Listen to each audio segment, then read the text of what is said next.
गोस्वामी जी का पत्र पढ़ते ही मीराबाई के नेत्रों से अविरल अश्रुधार गिरने लगे और मीराबाई ने विचार कर लिया कि अब यहां नहीं रहना है। भोजराज के साथ विवाह करके जिस चित्तौड़ में मीराबाई पधारी, भक्ति का सागर लेकर के, आज मीराबाई उसी चित्तौड़ को त्याग करके अब जा रही है।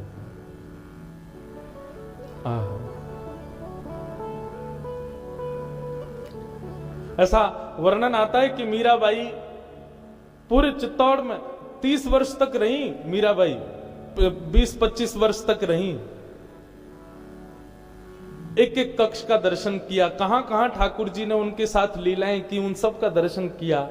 जाते समय राजा भोज का स्मरण किया, मैंने अपना कर्तव्य पूर्ण कर दिया, अब मुझे आज्ञा दो। ये बात कहते ही कक्ष के भीतर राजा भोज उनको दिखाई दिए। भोज को देखते ही भोज प्रसन्न मुद्रा में है और मानो जैसे मीराबाई को प्रणाम कर रहे हैं। मीराबाई चित्तौड़ से निकलने लगी। पूरा चित्तौड़ रो रहा है, सब मेवाड़ के लोग रो रहे हैं, रुदन कर रहे हैं। मानो जैसे सूर्य अस्त हो रहा है सदा सर्वदा के लिए, ऐसी पीड़ा सबके हृदय में हो रही है। मीराबाई चित्तौड़ से निकल करके वापस मेड़ता पधारी और मेड़ता में आकर के अपनी पुनश्च श्याम कुंज में, जहां मीराबाई बाल्यकाल में सब ठाकुर जी की लीला करती थी, वहां आकर के मीराबाई ने पुनश्च उत्सव आदि मनाने प्रारंभ किए।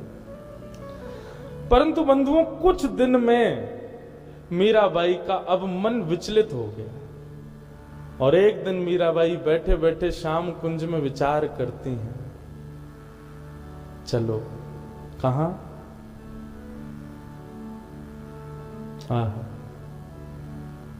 चला वाही देश, कहो तो जहां श्याम सुंदर विराजते हैं वहां।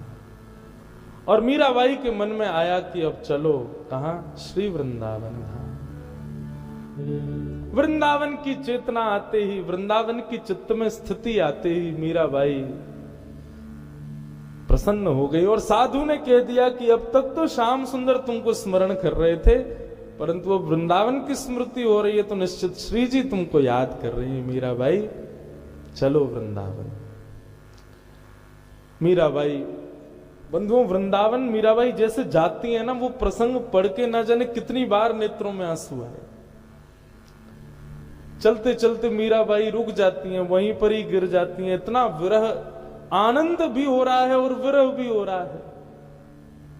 कहीं पर नदी, पहाड़, हरियालियों को एक साथ देखती तो मीराबाई बोली, अरे वृंदावन आ गया, वृंदावन आ गया, वृंदावन आ गया। देखते ही नाचने लग जाती, कूदने लग जाती, आनंदित हो जाती। सखियों के हाथ पकड़ के, जो संत महापुरुष संग होते थे, वैष्णव जन होते थे, सबके साथ फिर सब समझाते, मीराबाई अभी वृंदावन दूर है।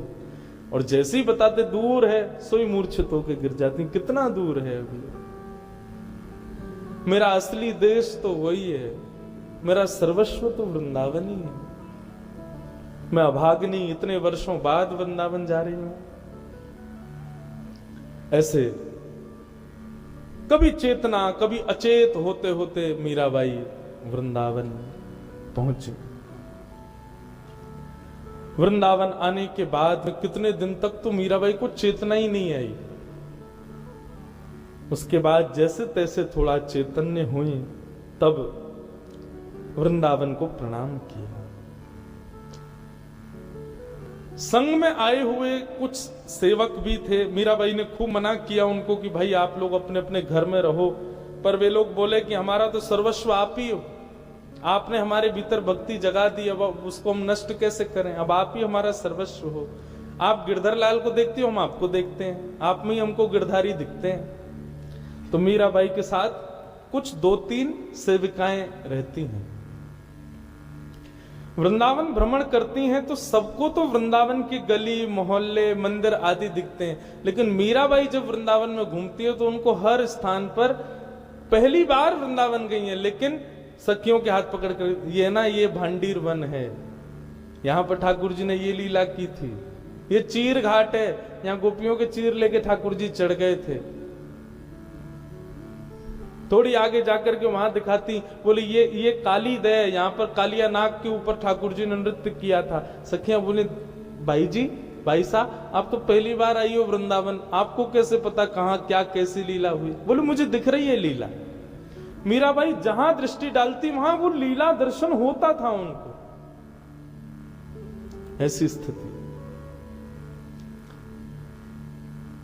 बंधुओं, पर मीराबाई का एक नियम था, वृंदावन में जब वो आई तो वृंदावन में अधिकतर वैष्णवों के दर्शन और संतों के दर्शन में रुचि रखती थी।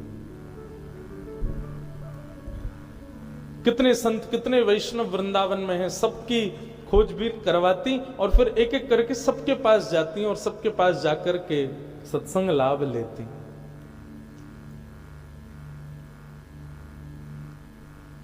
चैतन्य महाप्रभु की परंपरा में श्री जीव गोस्वामी पाद वृंदावन में विराजते थे। मीराबाई को जब पता चला कि इतने श्रेष्ठ संत विराजते हैं तो मीराबाई दर्शन करने गई। जैसी दर्शन करने गई तो द्वार पर कुछ सेवकों ने मीराबाई को रोक दिया। मीराबाई बोली, मैं महाराज जी का दर्शन करना चाहती हूं, आपकी आज्ञा हो तो मैं आ जाऊं भीतर। सेवक जन भीतर गए, भीतर जाके बोले, महाराज एक मेड़ता की राजकुमारी और मेवाड़ की महारानी भक्त बन गई है, उसका नाम बड़ा प्रसिद्ध चल रहा है सब जगह, नाम है उसका मीरा, वो आई है, आपका दर्शन करना चाहती है। जीव गोस्वामी पाद ने सहज भाव से कह दिया, उनसे निवेदन कर दो, हम स्त्रियों से नहीं मिलते, हम केवल पुरुषों से ही मिलते हैं, स्त्रियों का दर्शन हम नहीं करते। सेवकों ने बाहर आकर के कहा, क्षमा प्रार्थी हैं, पर हमारे गुरुदेव का प्रण है कि वो स्त्रियों से नहीं मिलते, आप कृपा कर प्रस्थान करें।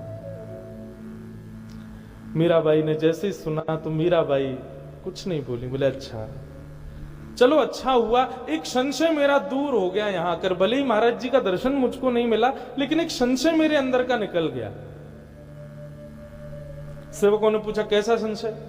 बोले, क्योंकि मुझे हमेशा लगता था वृंदावन में एक ही पुरुष है, श्री कृष्ण, बाकी सब तो स्त्रियां हैं, बाकी सब तो गोपियां हैं, पर आज मेरे हृदय का संशय दूर हो गया, नहीं, वृंदावन में एक और पुरुष है, जीव गोस्वामी पाद। चलिए अच्छा हुआ, पता चला कि वृंदावन में और भी कोई पुरुष है, क्योंकि मैंने तो यह भी सुना था कि यहां पर जब महादेव आए, देवादिदेव महादेव आए, तो वो भी गोपी बन करके आए, इसलिए गोपेश्वर बन के बैठे। चलो पता तो चला कि श्री कृष्ण के अलावा और कोई भी पुरुष है। अब ये सब बात मीराबाई बोल रही थी, भीतर बैठे जीव गोस्वामी सुन रहे थे। जैसे ही उन्होंने ये शब्द सुना, भजन खूब करते थे, ठाकुर जी को खूब स्मरण करते थे, पर चित्त में एक अपूर्णता सी लगती थी। लेकिन आज देखा नहीं है, बाहर से केवल स्वर सुनाई दिया मीराबाई का, ये भाव सुनते ही मानो उनको ऐसा लगा मेरा भजन पूर्ण हो गया, मेरी समस्त सेवा आज लाभकारी हो गई। चित्त में एक अत्यंत प्रसन्नता सी अनुभूति होने लगी। जीव गोस्वामी पाद ने अपने वर्षों की जो नियम था स्त्रियों को ना देखने का, उसको तोड़ने का प्रण ले लिया और कहा, ये आज मेरे नेत्र खुल गए। मैं वृंदावन में इतने वर्षों से रह रहा हूं, मैंने आज तक मन में विचार नहीं किया कि यहां तो सब गोपी हैं, यहां तो केवल कृष्ण ही पुरुष हैं। मैं उपेक्षा करता रहा, ना जानी कितनी स्त्रियों के आज तक दर्शन ही नहीं किए, परंतु आज इस बालिका ने मेरे चित्त के भाव को खोल दिया। आज अपने इस प्रण को तोड़ूंगा और सबसे पहले इस बालिका को ही देखूंगा। और जीव गोस्वामी बाहर आए और आकर के मीराबाई का दर्शन किया।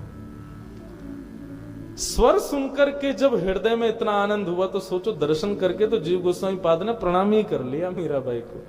प्रणाम जैसे किया, मीराबाई घबरा गई, बोले नहीं नहीं नहीं भगवान, आप प्रणाम मत करो, आप मुझे पाप मत चढ़ाओ, मैं आपको प्रणाम करती हूं। जीव गोस्वामी पाद अब कुछ कह नहीं पा रहे, होठ फड़फड़ा रहे हैं, नेत्रों से आंसू गिर रहे हैं। बंधुओं, सच्चा गुरु उसे जानो जिसके सामने जाकर के जिज्ञासा उसको देखते ही खत्म हो जाए। किसी को देखने के बाद भी जिज्ञासा प्रकट हो रही है तो समझो अभी उसके प्रति विश्वास आपका प्रकट नहीं हुआ, उसके वाणी के प्रति विश्वास नहीं आया। कई बार होता है हम संतों से मिलने के लिए जाते हैं, मन में सोच के जाते हैं कि ये पूछेंगे ये पूछेंगे ये पूछेंगे, लेकिन उनके सामने बैठते भूल जाएं कि हम क्या पूछने आए थे, तो समझना आपका विश्वास पक्का है। जीव गोस्वामी पाद ने कहा, कृपा होगी आप हमारी भजन कुटी में यदि अपने चरण पधरा दोगी। मीराबाई बोली, ऐसे शब्दों का प्रयोग मत कीजिए, मुझे बहुत कष्ट हो रहा है। मैं कोई श्रेष्ठा नहीं हूं, ये सब तो पता नहीं क्या ठाकुर जी हमारे ऐसी लीला करते हैं, इतना यश करवा देते हैं, लेकिन मुझे इन सब की कामना नहीं। भगवान, मैं तो आपके दर्शन को पधारी, आप आगे चलो, मैं आपके पीछे चलूंगी, बालिका हूं, मुझे आगे चलने का अधिकार नहीं है। और जीव गोस्वामी इशारा करते हुए मीराबाई को अपनी कुटिया में लेके आए। कुटिया में बैठ करके वृंदावन की कुछ लीलाओं का थोड़ी देर स्मरण हुआ। तब मीराबाई से जीव गोस्वामी पाद ने निवेदन किया कि कुछ सुनाइए। तब उन्होंने एक पद गाया, मैंने परसों के कथा के प्रारंभ में वो पद गाया था, अब हरि नाम लो लागी, गौर कृष्ण की दासी मीरा रसना कृष्ण बसे। ये पद गा करके मीराबाई ने आनंदित किया सबको। वृंदावन में मीराबाई सुख से विराज रही। एक दिन बंधुओं पी लो, एक घटना हुई मीराबाई के साथ, बहुत ध्यान से सुनिएगा। मीराबाई के साथ में जो 2-3 सहचरी रहती थी, उनमें एक का नाम था चंपा। मीराबाई रात्रि में सोई थी, अपने लाल जी की सेवा अर्चना करके। वृंदावन में कहां कहां गई, क्या क्या देखा, किन किन से मिला, ये स्मृति करते हुए मीराबाई सोती थी। रात्रि में जैसे नींद आई मीराबाई की, थोड़ी नेत्र लगे, इतने में ही एक जोर के उच्चाटन की आवाज कक्ष में हुई और हड़बड़ा करके मीराबाई उठी। उठ करके जैसे ही उन्होंने बगल में देखा तो जो 3 दासियां साथ में थी, उनमें चंपा नाम की एक दासी, उसने बिल्कुल राजकुमारियों जैसा अपना श्रृंगार किया हुआ है, कानों में सुंदर कुंडल धारण किए हैं, गले में हीरों की माला पहनी हुई है। मतलब जैसे एक विवाहिता नारी अपना श्रृंगार करती है, ऐसा श्रृंगार करके वो सामने खड़ी है। मीराबाई तो उसके रूप को देखने लगी और वो मीराबाई को देख के मंद मंद मुस्कुरा रही है, मानो जैसे चंद्रमा की तरह उसमें से किरण प्रकट हो रही है, ऐसा मीराबाई को अनुभव हुआ। मीराबाई बोली, चंपा ये क्या हुआ, तू इतनी सजधज के क्यों खड़ी है, ये तेरे पास इतना श्रृंगार आया कहां से?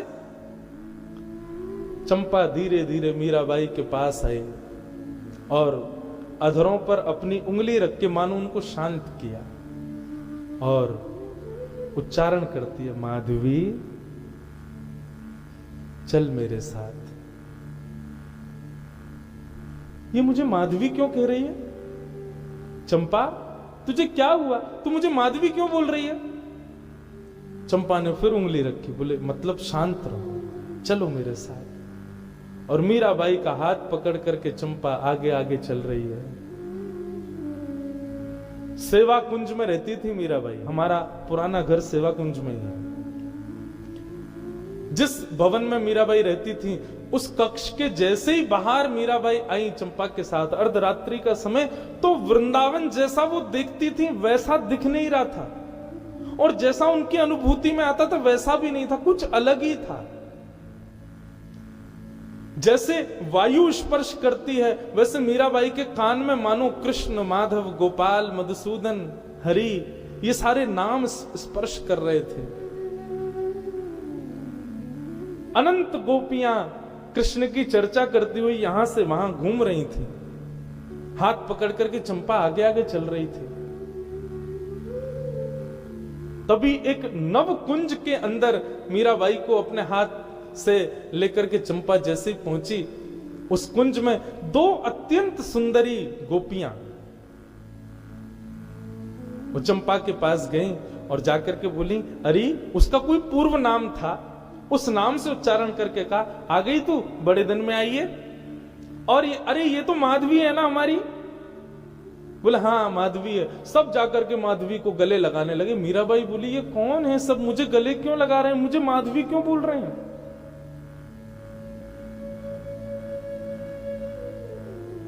तभी एक सहचरी भीतर से आई, कोई और नहीं ललिता जी हैं, और आकर के मीराबाई के सिर पर जैसे ही हाथ फेरा, मीराबाई के नेत्र बंद हो गए और संपूर्ण स्मृति उनको प्रकट होने लगी अपने पूर्व जन्म की। नेत्र खोले तो नेत्र लाल थे, अश्रुधार गिर रहे थे। ये सब द्वापर की सब गोपियां हैं। द्वापर में कैसी कैसी लीला, कौन कौन सखी के क्या नाम है, सब मीराबाई को स्मृति में आ गया और अपना पूर्व संबंध उनके हृदय में दृढ़ हो गया। तभी एक सखी आई और मीराबाई को लेकर के एक अद्भुत कुंज के भीतर गई। जैसे ही उस कुंज में प्रवेश किया, सामने तुलसी के सिंहासन पर नील वर्ण श्याम सुंदर और गौर वर्ण श्री जी विराज रहे हैं। दर्शन करते ही मीराबाई का रोम रोम कंपित होने लगा। आहा माधवी आई है, माधवी आई है, ये स्वर उच्चारित होने लगे सब जगह से, हमारी माधवी आई है। श्याम सुंदर सन्निकट गए, जाकर के माधवी के थोड़ी पर हाथ रखा, नेत्रों के अश्रु पोंछ दिए। बोले क्यों रोती है तू, देख तू जहां ते गई वहीं को लौट के आई गई, जय तेरो परिवार है, जय तेरो सर्वस्व है, तू काय को रोयो करे, मुंह से कहां दूर चले गए, कहां देख आज सब तो से मिलवे के काज यहां खड़े, अब चल रोनो धोनो बंद कर, मैंने तू को बहुत कष्ट दियो, मैं जानू मेरी वजह से तेरे जीवन में कितने सारे कष्ट आए, लेकिन माधवी ये सब बहुत जरूरी है। तो को पता है अब तेरे भक्ति भाव से ना जाने कितने लोग या भवसागर में या प्रेम की नैया में बैठ करके भवपार रह जाएंगे। तो को कोई कारण से भेजो गयो, अब तू चिंता मत करे, बस अब तेरे अब तू ज्यादा दिन नहीं रहेगी, अब तू हमारे संग ही रह करेगी। चरण पकड़ लिए, बोले ज्यादा दिन नहीं रहेगी मतलब क्या अभी भी मुझे रहना है। ठाकुर जी बोले माधवी कुछ दिन और तुझे अभी विराजना होगा, अभी कई लोगों का कल्याण तुझे करना है। माधवी बोली मैं थक गई हूं नाथ, ये रो रो करके गंगा यमुना बहा करके मेरी स्थिति आप देखिए ना, श्री जी की ओर देखें, हे करुणामयी श्री जी आप कृपा करो ना, ये तो बड़े हटीले हैं, बड़े ये इनके अंदर दया नहीं है, आप तो दयामयी है ना, आप कृपा करो, समझाओ ना इनको। मीराबाई चरणों में सर रख करके रुदन करने लगी। तो बंधुओं मीराबाई को अपने सिर के ऊपर कुछ अश्रु बिंदु जैसा अनुभव हुआ, थोड़ा जलाशय जैसा लगा, जल जैसा, जल की बूंद गिरी हो। मीराबाई ने उठकर के ऊपर देखा तो श्याम सुंदर के नेत्रों से नीर गिर रहे हैं। जैसे ही देखा मेरे ठाकुर जी रुदन कर रहे हैं। मीराबाई बोली आप मत रोइए, आप जो कहेंगे मैं करूंगी, आप कहेंगे जितने दिन रहना है मैं रहूंगी, जितनी पीड़ा सहनी है सहूंगी, सब सहूंगी, आज के बाद कभी नहीं कहूंगी कि आप मुझे मिलो, मुझे दिख जाओ, मुझे वापस बुला लो, नहीं नहीं नाथ मैं कुछ नहीं कहूंगी। आपकी अगर राजी है कि मैं रहूं नीचे वहीं सब क्रिया करूं, पीड़ा सहती रहूं, मैं सहूंगी, पर आपके मुखमंडल पर ये इस प्रकार के भाव मैं नहीं देख सकती नाथ, मेरे प्राण निकल जाएंगे। आप जो कहेंगे मैं करूंगी, पर आप इस प्रकार मत हो। यही है बंधुओं प्रेम, तत्सुखे सुखित्वम, प्रेम की अद्भुत धारा। श्री भरत जी महाराज गए राम जी को ले जाने के लिए वापस अयोध्या। चित्रकूट जब पहुंचे तो सब कुछ भरत जी के पक्ष में था। भरत जी ने जितने भाव कहे, सब भाव से सब रीझ गए, सब राजी हो गए कि नहीं, राम जी को वापस जाना चाहिए। भरत जी ने राम जी से कहा, भगवान आप राजा की आज्ञा मान करके, पिता की आज्ञा मान करके वन में आए हैं, तो जिन्होंने आज्ञा दी थी अब उनके तो प्राण निकल गए, उनके स्थान पर मैं बैठा हूं, तो एक प्रकार से अयोध्या का राजा मैं हूं, तो अब का राजा आपको आज्ञा कर रहा है वापस चलो। जब सारे पक्ष भरत जी के पक्ष में हो गए तो राम जी तैयार हो गए, ठीक है चलते हैं वापस। लेकिन जैसे ही राम जी उठ करके वापस अयोध्या की ओर बढ़ने लगे, राम जी को याद आई हनुमान जी की, सबरी की और मार्ग में मिलने वाले समस्त वैष्णवों की।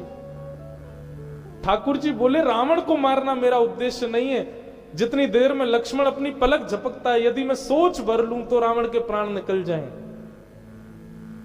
लक्ष्य तो हमारा वैष्णवों से मिलना, संतों पर कृपा करना, चित्रकूट के लोगों पर कृपा करना, ये उद्देश्य है। अब वो पूर्ण नहीं हो पाएगा। और भरत जी की बात मान करके जैसे ही राम जी चलने लगे तो राम जी के चेहरे पर एक शुष्कता आ गई। वो शुष्कता जब भरत जी ने देखी, तुरंत चरण पकड़ लिए, बोले भगवान रुक जाइए, मेरी प्रसन्नता के लिए मेरे नाथ को यदि कष्ट हो रहा है तो मुझे वो प्रसन्नता नहीं चाहिए। मैं आपको अयोध्या ले जाऊं लेकिन उसमें आपको कष्ट हो तो मैं काय बात का सेवक हूं। आप विराजिए वन में, पर 14 वर्ष पूर्ण होने के एक अधिक दिन भी ज्यादा हुआ तो प्राण त्याग दूंगा।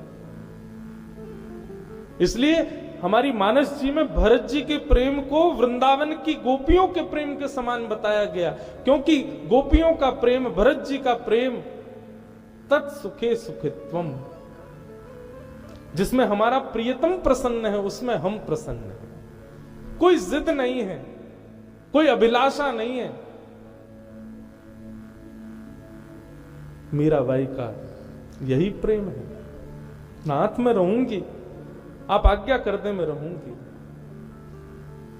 इतने में श्री जी आ गए और श्री जी ने आकर के मीराबाई के सिर पर हाथ फेरा और कहा, अब तुम जब तक वृंदावन में रहोगी तब तक तुम जब चाहो तब स्मरण कर लेना, ललिता आकर के तुमको कुंज में ले आया करेगी, यहां आकर के दर्शन किया करना। मीराबाई इस प्रकार आ गई वापस, परंतु रात्रि के कुंज का दर्शन उनके चित्त में अभी भी चल रहा था। लेकिन एक घटना और घटी, चंपा वापस नहीं गई मीराबाई के साथ, वो ठाकुर जी के संग ही रह गई। मीराबाई बोले उस पर कृपा कर दी, मुझ पर नहीं। बोले तुम्हारा जाना जरूरी है, तुमको अभी रहना पड़ेगा, तुमसे भक्ति का प्रकाश होगा। मीराबाई आकर के 3 दिन तक अचेत अवस्था में पड़ी रही। तब एक संत पधारे और संत ने आकर के मीराबाई के सिर पर हाथ फेरा। संत को देख करके मीराबाई को मानो ऊर्जा जैसी आ गई हो। मीराबाई की अब ऊर्जा, मीराबाई का जिस प्रकार हम अन्न पाते हैं तब ऊर्जा आती, मीराबाई की अब ऊर्जा सत्संग और संत सेवा ही है। संत आए, संत ने आकर के मीराबाई से कहा, दुखी मत हो, आपसे ना जाने कितने लोगों की लौ जुड़ी है, मीरा कुछ सेवा करो ना ठाकुर जी की। अपने गिरधर गोपाल को देखते हुए मीराबाई ने हाथ में एक तारा लिया और एक तारा हाथ में लेकर के मीराबाई गाने लगे।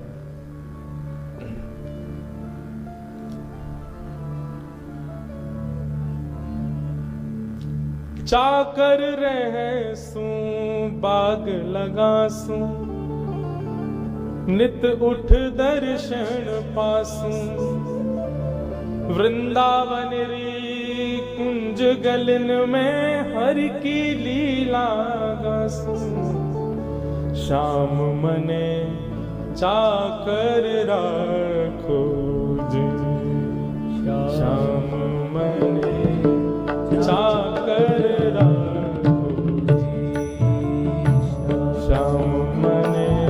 चाकर राखो जी।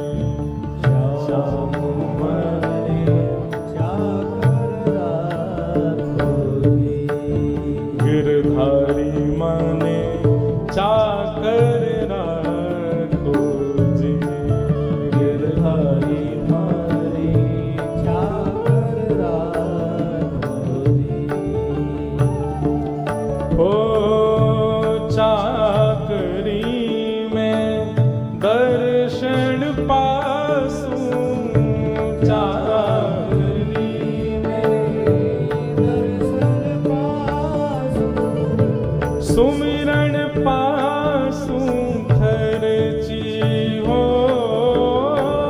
सुमिरन पासु खर्ची। हाँ भाव भगति जागीरी पासु, भाव भगति जागीरी पासु। तीनों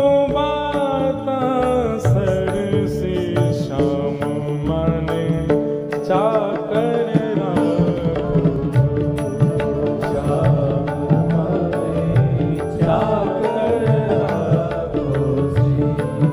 गिरधारी मन चाकर राखो, गिरधारी मन चाकर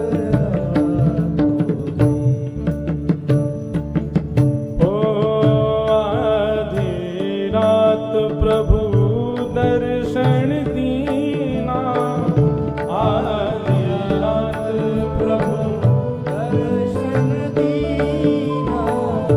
जमुना जी रे तीरा, यमुना जी रे तीरा। हो मीरा रे प्रभु गिरिधर नागर,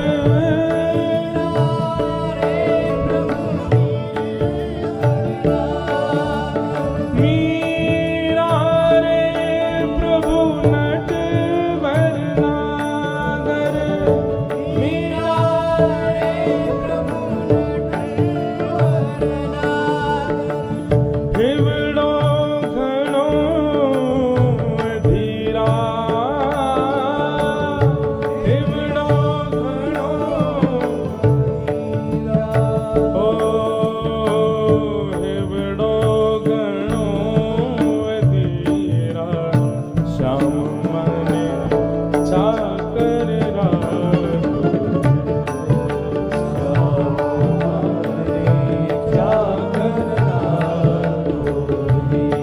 श्याम मने चाकर राखो जो। बंधुओं, हमारे वृंदावन के उपासक विचित्र होते हैं। संसार में ऐसे उपासक नहीं मिलेंगे आपको जैसे वृंदावन के उपासक। वृंदावन को कोई नगर मत समझना, वृंदावन कोई सामान्य कोई स्थान नहीं है। हम लोग गाते हैं रोज, श्यामा हृदय कमल सो प्रगट्यो। किशोरी जी का हृदय है वृंदावन, और किशोरी जी का हृदय तो सोचो श्याम सुंदर को कितना प्रिय होगा। वृंदावन सामान्य नहीं। हमारे वृंदावन में अनंत वैष्णव जन रहते हैं, और उनकी चाकरी, उनकी वैष्णवता, उनकी वृंदावन वास की स्थिति देख करके लगता है इसे कहते हैं वैष्णवता।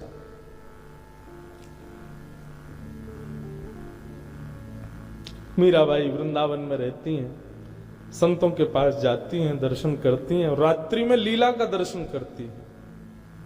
लीलाओं में प्रवेश करके वहां का अनुभव करती हैं, श्याम सुंदर का। ऐसा मीराबाई का भाव।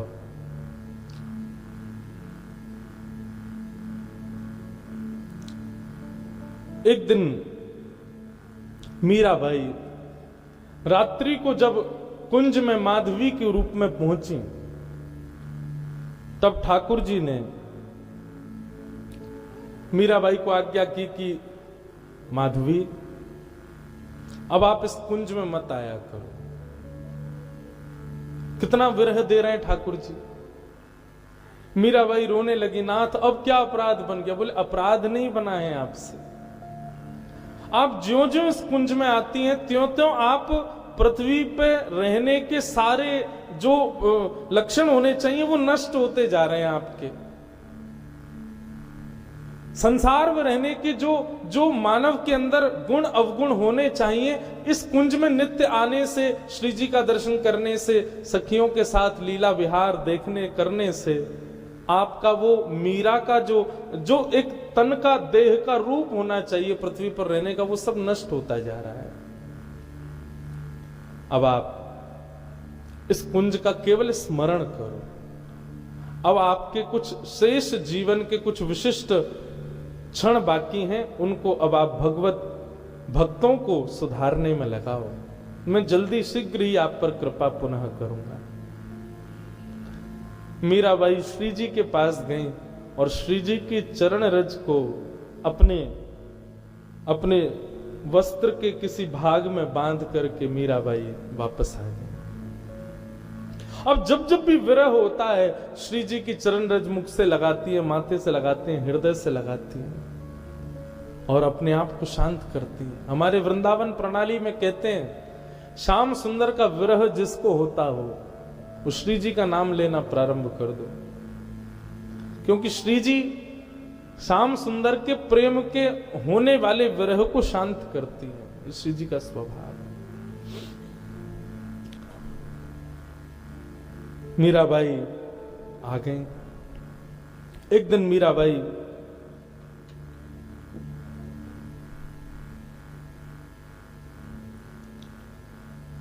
गोवर्धन की परिक्रमा लगाते हुए श्याम कुंड, कृष्ण कुंड, राधा कुंड आदि दर्शन कर रही थी।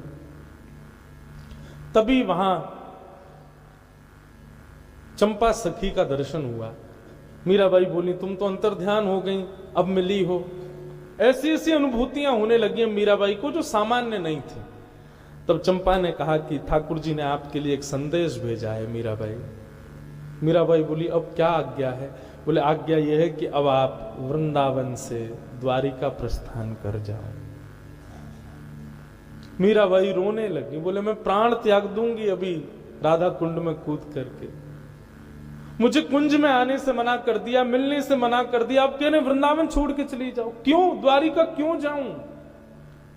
कम से कम वृंदावन में रहूंगी, उससे मेरी चेतना तो बनी रहेगी ना। तो चंपा ने कहा, बोले, पूरी बात तो सुनो माधवी। ठाकुर जी कह रहे हैं, बोले, भैया वृंदावन में भक्त रहते हैं और द्वारिका में मेरी पत्नियां रहती हैं, तो मीरा का स्थान तो वहां है जहां पत्नियां रहनी चाहिए। इसलिए मीरा को कहो कि अब अपने ससुराल जाए। अपने वास्तविक से ससुराल तो आज तक गई नहीं वो। उसका ब्याह हुआ हमसे, कम से कम अपने वास्तविक ससुराल में एक बार तो चरण घुमा के आवे, एक बार तो देख के आवे कैसा उसका ससुराल। ये भाव सुनते ही मीराबाई नाचने लगी। बोले, अच्छा ये भाव है तो मैं जरूर जाऊंगी। मीराबाई प्रसन्न हो गई। प्रसन्न भी होती हैं, लेकिन कभी कभी वृंदावन का विरह भी व्याप्त हो जाता है। एक दिन मीराबाई ने अब विचार किया, कुछ दिनों में मैं द्वारिका प्रस्थान करूंगी। एक दिन बंधुओं, मीराबाई की ख्याति तो बहुत बढ़ी गई थी, लोग बाग दर्शन करने आते थे। एक बार दो महापुरुष उनका दर्शन करने आए, सामान्य से दिख रहे थे। मीराबाई के सन्मुख आए, आकर के बैठे। बोले, हमने बहुत सुना है आपका स्वर बहुत मधुर है, आप ठाकुर जी की बड़ी मधुर सेवा करती हैं, राणा जी ने आपको विष का प्याला दिया, आदि आदि ये सब कीर्तिमान बाप गाने लगे। तो मीराबाई बोली, मेरे पास आके मेरी कीर्ति मत गाइए, मेरे लाल जी की कीर्ति गाओ, वो मुझे प्रिय लगती है। उन दोनों को मीराबाई ने जब देखा, तो एक व्यक्ति को जब देखा तो उसके रूप माधुरी और शब्द से मीराबाई अनुभव कर पा रही थी कि ये कोई गवैया है। और मीराबाई ने जब उसके अंगों की ओर टटोला तो देखा कि उसके हाथ में कोई वाद्य बजाने वाला एक यंत्र उसके हाथ में लगा हुआ है। जैसे आप कभी देखेंगे जो सितार वादन करते हैं, उनके हाथ में एक सितार बजाने वाला एक साधन होता है, वो उसको जब सितार नहीं बजाते तो अंगूठी बना के पहन लेते हैं। तो वैसा ही एक यंत्र उन्होंने देखा। मीराबाई उससे अनुभव तो कर चुकी थी कि ये कोई गवैया आया है और ये निश्चित ही मेरा स्वर सुनने के लिए आया है, मेरी परीक्षा लेने के लिए आया।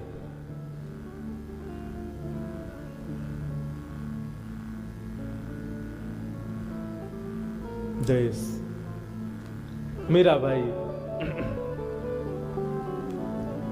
बैठी थी। उसने निवेदन किया कि आप कुछ फरमाइए ना, ठाकुर जी के सामने कुछ सुनाइए।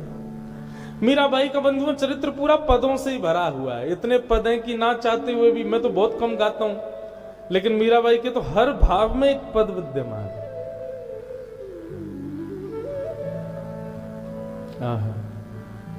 मीराबाई से जब कहा कि आप कुछ सुनाइए, मीराबाई ने बहुत सुंदर एक पद गाया। बंधुओं, ये जो दो युवक आए थे, ये कौन थे पता है? एक तो था बादशाह अकबर और दूसरा था तानसेन। ये दोनों छद्म वेश धारण करके आए थे मीराबाई को सुनने के लिए। बादशाह अकबर आगरा में कोई नया किला बनवा रहा था, तभी किसी ने आकर के कहा, बोले आप वृंदावन जाओ, वहां पे मीराबाई आई हुई हैं। और बादशाह का एक नियम था कि ये जो था ना अकबर, इसका बंधुओं, इसके कभी कभी मुझे ऐसा लगता है इस पर वैष्णवों की बड़ी कृपा, इसने कितने संतों के दर्शन किए। एक बार तानसेन कुछ गा रहा था तो अकबर बोला, तुमसे अच्छा दुनिया में कोई गाने वाला होगा नहीं, मुझे ऐसा लगता है। तो तानसेन ने एक नदी थी, पोखरा था, जो भी था, उसमें उंगली डुबोई और बाहर निकाल करके एक बिंदु जैसी टपकी नीचे, तो बोले, महाराज मेरा गाना तो इस बिंदु के समान है, मेरे गुरुदेव का गायन तो इस सरोवर के समान है। अकबर बोला, देखो ये बड़ी बड़ी बातें मत करो, मुझे गाना नहीं आता लेकिन सुनना बहुत अच्छा आता है, और मैं ये कह सकता हूं कि तुमसे अच्छा गायक दुनिया में कोई नहीं है। ये तो तुम अपने गुरु की प्रशंसा कर रहे हो जबरदस्ती। तानसेन बोला, नहीं महाराज, आप मेरे गुरु को सुनेंगे तो कुछ कह ही नहीं पाएंगे। कौन है तुम्हारे गुरु? बोले, वृंदावन बिहारी लाल को जिन्होंने प्रकट किया, अनन्य रसिक स्वामी श्री हरिदास जी महाराज मेरे गुरु। अच्छा, चलो हमको उनका गाना सुनना है। तानसेन बोला, कृपा करो महाराज, वो गाना नहीं गाते हैं, वो ठाकुर जी के कीर्तन गाते हैं। तो बोले, तो हम सुनना चाहते हैं। बोले, महाराज वो आपको सुनाने के लिए कभी नहीं गाएंगे, वो तो ठाकुर जी को ही सुनाते हैं। अकबर पीछे पड़ गया, कैसे भी करके मुझे सुनाओ। तानसेन बोला, एक उपाय है। बोले, क्या? आपको बादशाह का रूप त्यागना पड़ेगा, एक सामान्य रूप धारण करना पड़ेगा, मेरे साथ चलना पड़ेगा, और महाराज बहुत अच्छा हो जाएगा यदि आप मेरे दास बन के चलो। लेकिन अकबर को संगीत का इतना शौक था कि वो तानसेन का दास बनने को तैयार हो गया। तानसेन का दास बन करके, और जैसे संगीतज्ञों के वाद्यों को उठाने वाला कोई चलता है संग में, ऐसे अकबर पीछे तानपुरा लेकर के चल रहा था तानसेन के साथ। तानसेन बोला, भगवान एक कृपा और करना। बोले, क्या? आपकी एक बुरी आदत है। बोले, क्या? जब भी कोई गाता है आप वाह वाह वाह वाह वाह वाह कर देते हो। हमारे गुरुजी का स्वर सुन के बाबा मत कर देना, नहीं तो भगा दिए जाओगे, पीट दिए जाओगे। तानसेन बोला, नहीं करूंगा। स्वामी श्री हरिदास जी महाराज विराज रहे थे कुंज में। तानसेन गया, प्रणाम किया। तानसेन के साथ में अकबर भी आया। अब तो तानसेन अंदर ऐसा ही व्यवहार कर रहा है जैसे सेवक है, जल्दी प्रणाम कर, गुरुदेव हैं। अकबर के, जी जी हुजूर प्रणाम। स्वामी जी बोले, कहो तानसेन, बड़े दिन में आए हो? बोले, हाँ। चलो कुछ सुनाओ। तानसेन गाने लगा। तानसेन ने पृथ्वी, जल, अग्नि, वायु, आकाश उसके गायन के अधीन रहते थे। वो चाहता तो दीप जला देता था, चाहता तो वर्षा कर देता था, चाहता तो आंधी तूफान आ जाते, चाहते तो सब सामान्य हो जाता। उसकी गायन में इतनी शक्ति थी। स्वामी जी के सामने कुछ गाने लगा। गाते गाते तानसेन ने जबरदस्ती गलत गाया। जैसे ही गलत गाया तो स्वामी जी बोले, गलत क्यों गाते हो? बोले, भगवान गलती हो गई, आप सुधार दीजिए ना, क्योंकि ये मर्यादा है कि आप वृंदावन के रसिकों को कह नहीं सकते, आज्ञा नहीं कर सकते कि गाइए, वे जब चाहें तब गाएंगे। तो तानसेन ने ये युक्ति अपनाई कि मैं गलत गाऊं और सुधारने के लिए कहूंगा तो ये गाएंगे, अकबर सुन लेगा। स्वामी जी पहचान गए, अच्छा तो ये चाहते हो कि हम गाएं? बोले, जी भगवान। स्वामी श्री हरिदास जी महाराज ने बिहारी जी का स्मरण करते ही जैसे ही एक स्वर लगाया, स्वर अलाप करते ही वृंदावन की रज के कण हिलने लगे। आकाश में सूर्य चंद्र एक साथ प्रकट हो गए, मानो जैसे वृक्ष भी कोई चैतन्य बनकर के श्रवण कर रहे हों। वन के भीतर से हिरण, वन के भीतर से हिंसक जीव सब निकल करके आ गए स्वामी जी की ओर, मानो कृपा भरी दृष्टि से देख रहे हों। सबके नेत्र सजल हो गए। ऐसा स्वर स्वामी जी ने प्रकट किया। अकबर के नेत्र बंद हो गए, देहाभिमान शून्य हो गया। उसको तो पता ही नहीं कि मैं सेवक बन के आया हूं, नाटक कर रहा हूं। जैसे ही स्वर सुना, स्वर सुनते ही बोला वाह वाह वाह वाह वाह वाह। स्वामी जी का गायन वहीं रुक गया। बोले कौन है ये, कौन है, और इसने वाहवाही कैसे की? तानसेन बोला बाहर चल, तुझे तो बाहर चल के बताऊंगा। गुरुदेव क्षमा कर दो, गलती हो गई, अपराध क्षमा करो, बालक का सेवक है मेरा। तानसेन स्वामी जी बोले तानसेन छुपाओ नहीं, बताओ ये कौन है। इसके वाह वाह के स्वर में पता चलता है कि ये कोई मुगल है। तब रूप में प्रकट हुआ महाराज, शहंशाह हिंदुस्तान बादशाह अकबर आए हैं। कान पकड़ लिए, क्षमा कर दो भगवान, आपका स्वर सुनना था। ये बोले बादशाह रूप में जाओगे तो सुनाएंगे नहीं, इसलिए मैं सेवक बन के आया। स्वामी जी बोले अच्छा हुआ कि तुम सेवक बन के आए, कोई और रूप में आते तो तुमको दंड मिलता। चलो जाओ, कोई बात नहीं। बादशाह बोला अब आपको पता ही चल गया कि मैं बादशाह हिंदुस्तान हूं, भगवान आपका मैंने स्वर सुना है, कुछ दक्षिणा देना चाहता हूं, बताइए क्या दे दूं। स्वामी जी बोले हमको कुछ नहीं चाहिए, बस तुम चले जाओ, यही हमारी दक्षिणा है। बादशाह बोला ऐसे तो नहीं जाऊंगा, आप भारत के सम्राट के सामने खड़े हैं महाराज, बताइए क्या चाहिए। स्वामी जी बोले यमुना जी का केसी घाट है, उसकी एक सिड्डी टूट गई है, बनवा दो, जाओ। अकबर की आधी संपत्ति लग गई लेकिन वो सिड्डी नहीं बन पाई। अकबर दौड़ा दौड़ा आया, बोले भगवान मेरे बस का नहीं है। तो बोले मैंने मना किया था ना कि कोई दक्षिणा नहीं चाहिए, तुमको जबरदस्ती लगा।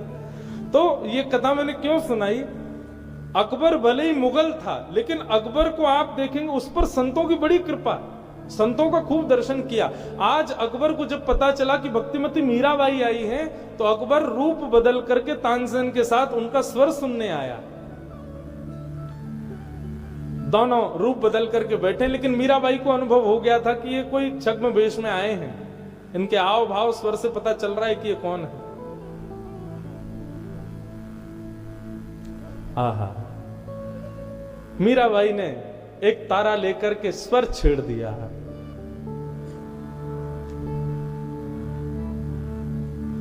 गोकुल रो ब्रजवासी मारो, गोकुल रो ब्रजवासी, गोकुल रो ब्रजवासी मारो, गोकुल रो ब्रजवासी मारो। जग सुहाग मिथ्यारी सजनी, जग सुहाग मिथ्यारी होवा हो मिट जासी,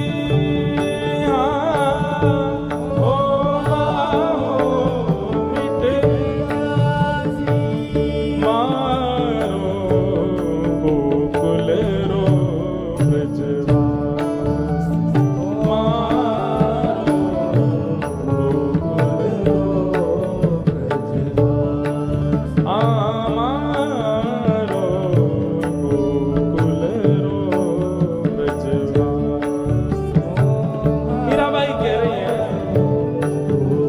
कह रही हैं, जग सुहाग मिथ्यारी सजनी। जग में कहते हैं ये हमारे, ये हमारे, ये हमारे, ये सब मिथ्या हैं, हमारे तो केवल ब्रजवासी हैं। वो भी कहां के, गोकुल के वृंदावन के ब्रजवासी हमारे हैं, बस वही हमारे, और कोई हमारा नहीं। आह, गोकुल रो ब्रजवासी मारो,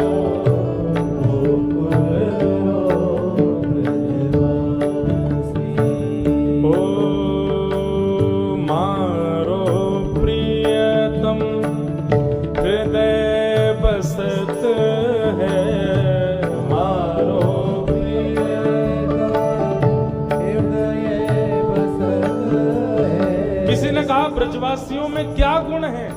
तब मीराबाई कहती हैं हमारा प्रियतम उनके हृदय में बसता है, ब्रजवासियों के हृदय में, इसलिए ब्रजवासी हमारे हैं। मारो प्रियतम हृदय बसत है, मारो प्रियतम हृदय बसत है, दरस लहा सुख राशि, ओ दरस लहा सुख राशि। हाँ मीरा रे प्रभु हरि अविनाशी,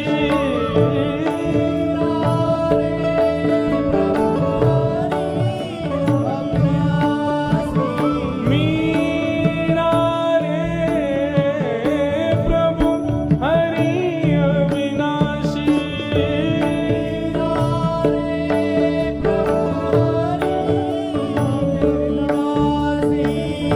चरण कहा था दासी,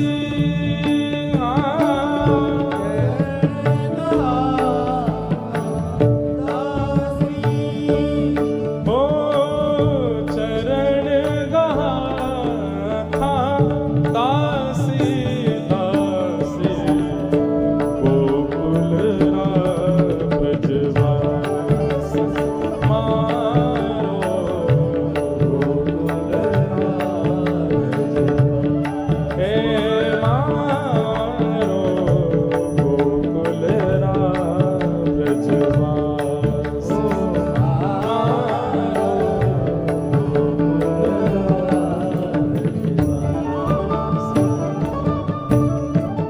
मीराबाई का स्वर सुनकर के महाराज यहाँ तानसेन भी मंत्रमुग्ध हो गए और पीछे बैठा हुआ अकबर भी मंत्रमुग्ध हो गया।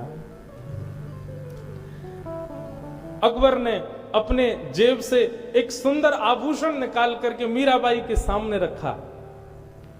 मीराबाई के स्वर निकल पड़ा, झांपना मुझे नहीं इनको अर्पित कीजिए। झांपना शब्द सुनते ही वो तो पानी पानी हो गया। बोले आपने झांपना क्यों कहा? बोले क्या आप बादशाह अकबर नहीं है? अकबर तो नतमस्तक हो गया, जय हो, क्षमा करें। और निश्चित ही आपके साथ में आए हुए राग रागनियों के मूर्धन्य विद्वान ये तानसेन है। तानसेन भी नतमस्तक हो गया। ऐसी मीराबाई। अकबर दर्शन करके आनंदित हो गया। अकबर और तानसेन के ऊपर मीराबाई ने कृपा की, उनको अपना स्वर सुनाया और अब मीराबाई की घड़ी आई द्वारिका प्रस्थान की। मीराबाई द्वारिका को प्रस्थान करने लगी। अनंत संत वैष्णव जनों की टोली मीराबाई के साथ वृंदावन से द्वारिका को प्रस्थान करने लगी। थारे कारण मीराबाई कह रही हैं 4 महीने लगे मीराबाई को वृंदावन से द्वारिका पहुंचने। मानो चातुर्मास से शुरू हुआ था जिस दिन मीराबाई वृंदावन से निकली और चातुर्मास पूर्ण हुआ तब द्वारिका पहुंची। थारे कारण बन बन डोला, लिया जोगणारा भेष, बीत्या चौमासा मास बिताया, पंढरी मारा के।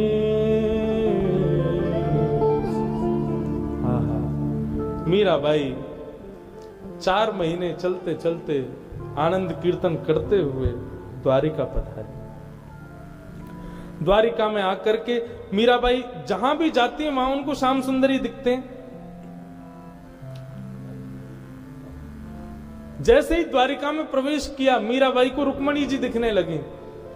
मीराबाई जी को साथ में जामवती, सत्यभामा, ये सब भगवान की पटरानियां मीराबाई का स्वागत कर रही हैं। ऐसा मीराबाई को प्रतीति होने लगी। मीराबाई ने जैसे ही द्वारिका में प्रवेश किया, द्वारिका के मुख्य द्वार पर मीराबाई की सासू मां, कौन? देवकी और वसुदेव दोनों खड़े। और दोनों ने खड़े होकर के जैसे एक नव बहू का स्वागत होता है वैसे ही स्वागत किया। मीराबाई को सब अनुभव हो रहा है। कैसी मनस्थिति मीराबाई की। सब जगह दर्शन करती हुई, सब लोगों से, ठाकुर जी के प्रियजन परिजन सबसे मिलती हुई मीराबाई द्वारिकाधीश का दर्शन करने गई। जैसे ही मंदिर में प्रवेश किया, मंदिर में प्रवेश करते ही मीराबाई ने सामने देखा, मारो मन हर लीनो रण छोड़। आहा, जैसे ही द्वारिकाधीश का दर्शन किया मीराबाई गाने लगी, मारो मन हर लीनो रण छोड़। मोर मुकुट सिर छत्र विराजे, कुंडल री छवि और, चरण पखारे रत्ना नाकर, री धारा गोमत जोर। ध्वजा पताका तत तट राजे, झालर री झकझोर। भकत जनारा काज सवारिया मारा, प्रभु रण छोड़। मीरा रे प्रभु गिरधर नागर, कर गयो नंद किशोर। मीराबाई गाने लगी, पूरा द्वारिका झूम गया मीराबाई के आते। मीराबाई द्वारिका में रहने लगी।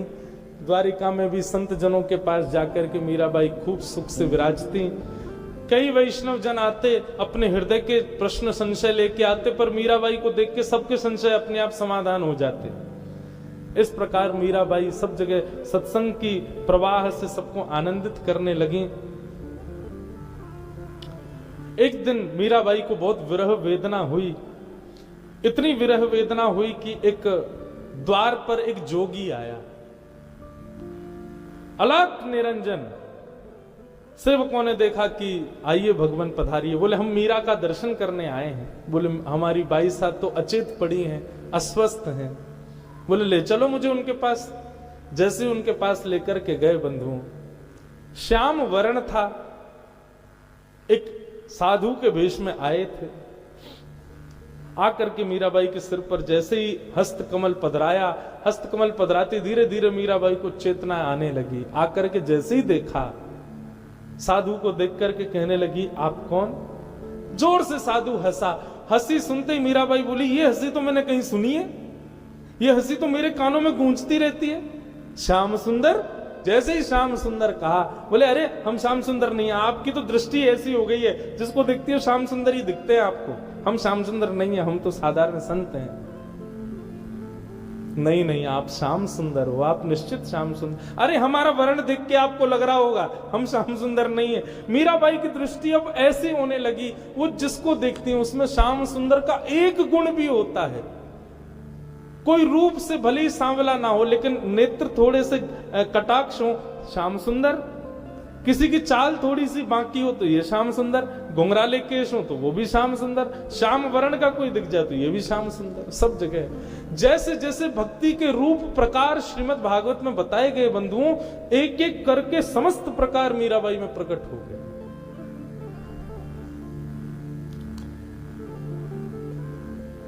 इस प्रकार मीराबाई रहने लगी।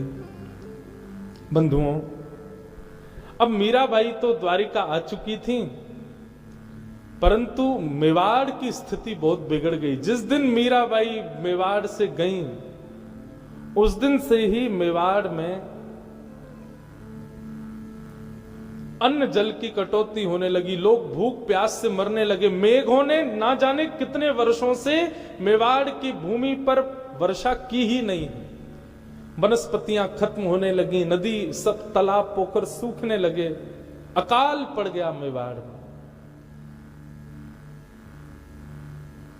तब संतों को बुलाया गया, क्योंकि पहले तो संत सहज ही आ जाते थे, अब तो संतों को बुलाना पड़ता था।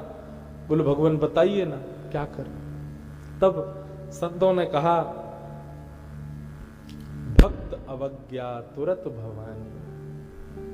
ये भक्त की अवज्ञा का ये फल आप लोग भोग रहे हैं। आपने कितनी पीड़ा दी भक्तिमती मीरा को, वो सब आपको भोगनी पड़ रही है। जब तक भक्तिमती मीराबाई लौट करके नहीं आएंगी, तब तक यहां का अकाल ठीक नहीं होगा। 100 ब्राह्मणों के सहित सैनिकों को भेजा राणा जी ने, ढूंढा कहां है मीराबाई। तब राणा जी को स्मृति आई कि मैंने बहुत गलत किया। अब क्या करने से फायदा, अब तो सब हो चुका था।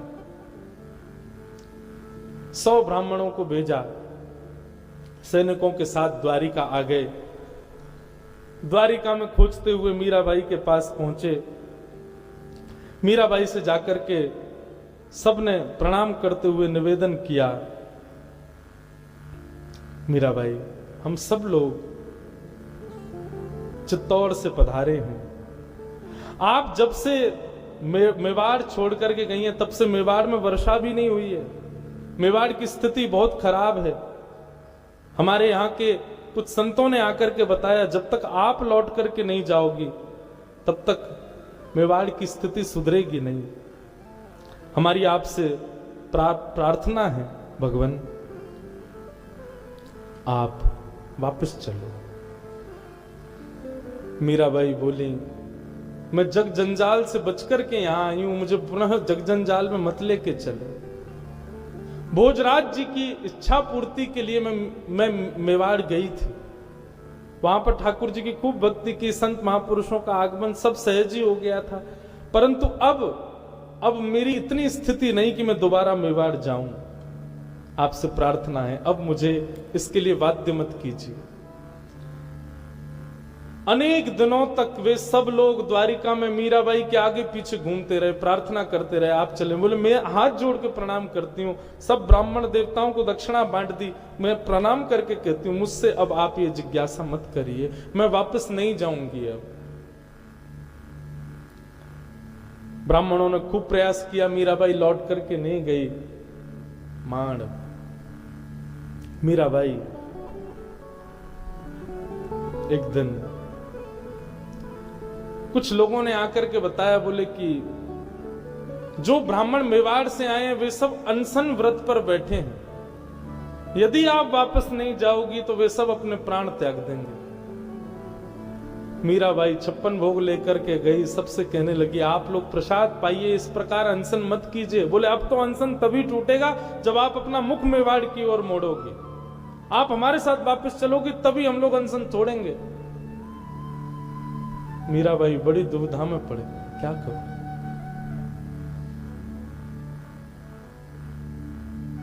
मीराबाई बोली, अच्छा मैं द्वारिकाधीश से आज्ञा ले लूं, वे यदि आज्ञा दे देंगे तो मैं चल दूंगा।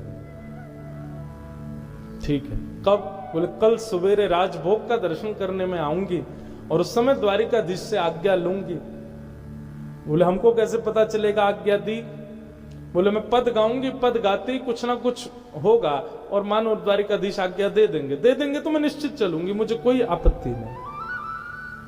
मीराबाई अगले दिन पधारी, भीड़ लगी है द्वारिकाधीश के मंदिर में, पुरोहित खड़े हैं, पंडा खड़े हैं, पुजारी खड़े हैं और यहां मेवाड़ से आए सैकड़ों ब्राह्मण खड़े हैं और सबके बीच मीराबाई पधारी। मीराबाई जैसे ही भीतर जाने लगी,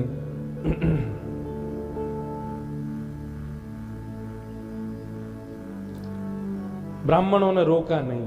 पुजारी जी से कहा कि मैं भीतर जा सकती हूं, ठाकुर जी से कुछ चर्चा करनी है। सब ने मार्ग दे दिया। मीराबाई भीतर गई, द्वारिकाधीश को अपलक नेत्रों से देखने लगी। नाथ, अब क्या आज्ञा है आपकी? सब संसार छोड़ दिया, सब सह लिया, सब कुछ कर लिया, परंतु आज मेरे सामने ऐसी स्थिति आई, अब दोबारा मुझे उसी संसार में उड़ेला जा रहा है। नाथ, अब जो आप आज्ञा करेंगे मैं वो करने को तैयार हूं, मैं तो हार चुकी नाथ। और मीराबाई सामने बैठ करके अपने जीवन का अंतिम पद गाती हैं ठाकुर जी के आगे और द्वारिकाधीश से विनती करती हैं, साजन साजन सुध ज्यों जनो त्यों लीजो, साजन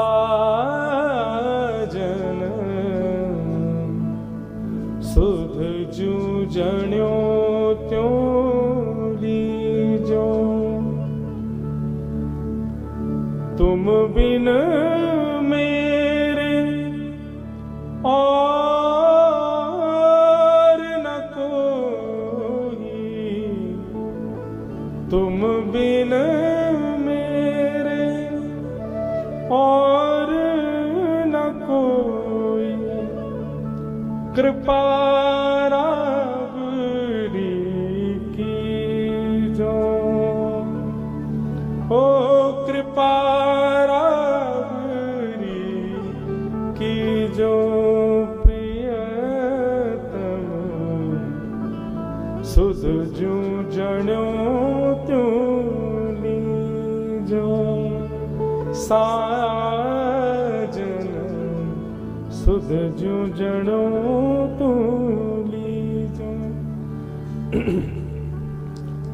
दिवस न भूख रैन नहीं निद्रा, यूं तन पल पल छीजे। दिन में मुझे भूख नहीं लगती, रात में मुझे नींद नहीं आती, ऐसी मेरी तन की स्थिति हो चुकी है नाथ, अब आप ही मेरे हो। दिवस न भूख रैन नहीं निद्रा, यूं तन पल पल छीजे। मीरा रे प्रभु गिरधर नागर, हे मीरा रे प्रभु गिरधर नागर, मिल बिछुरन मत दीजे,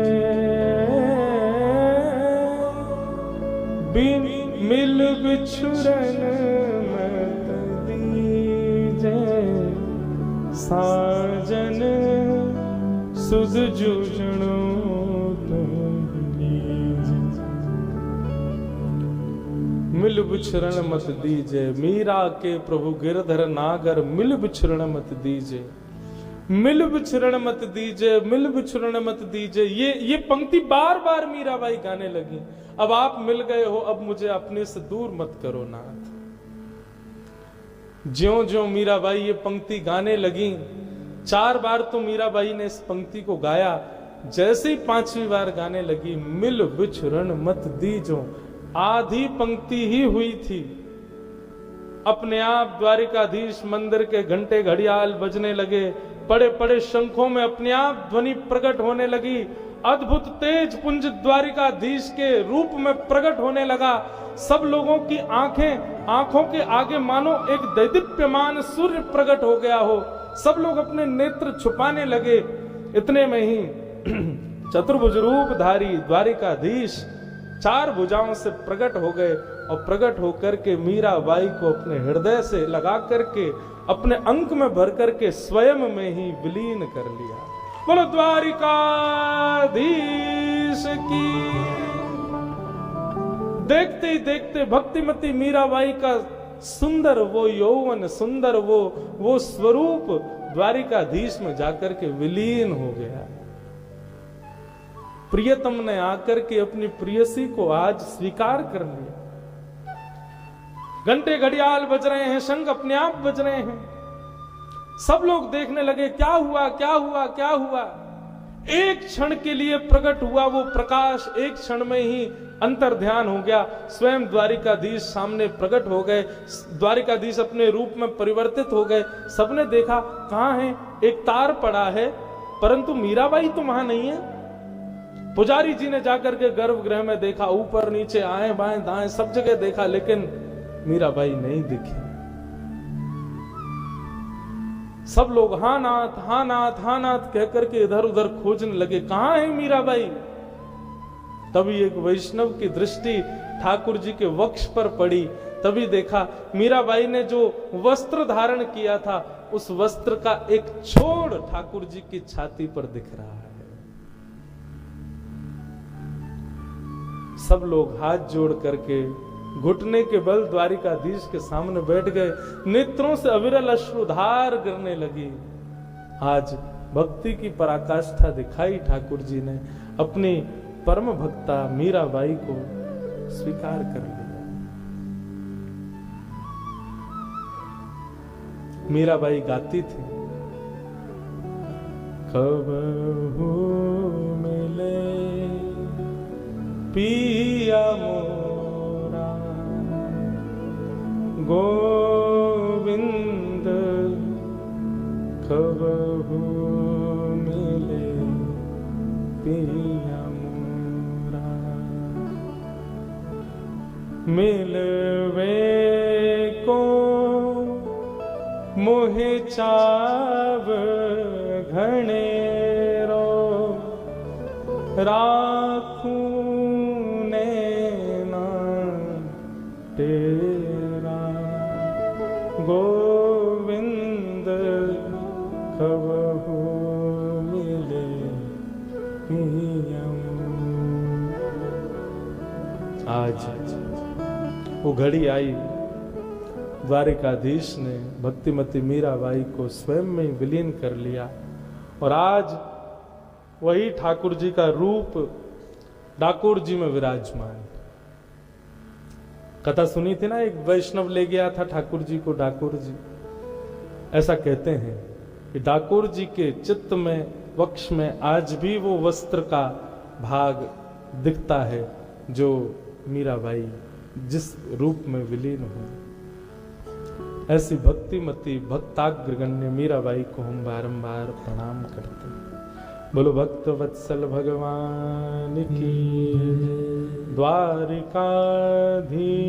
की, राजा रण छोड़ राय भगवान की, गिरधर गोपाल की, राधा रमण लाल की, श्री राधा वल्लभ लाल की जय जय।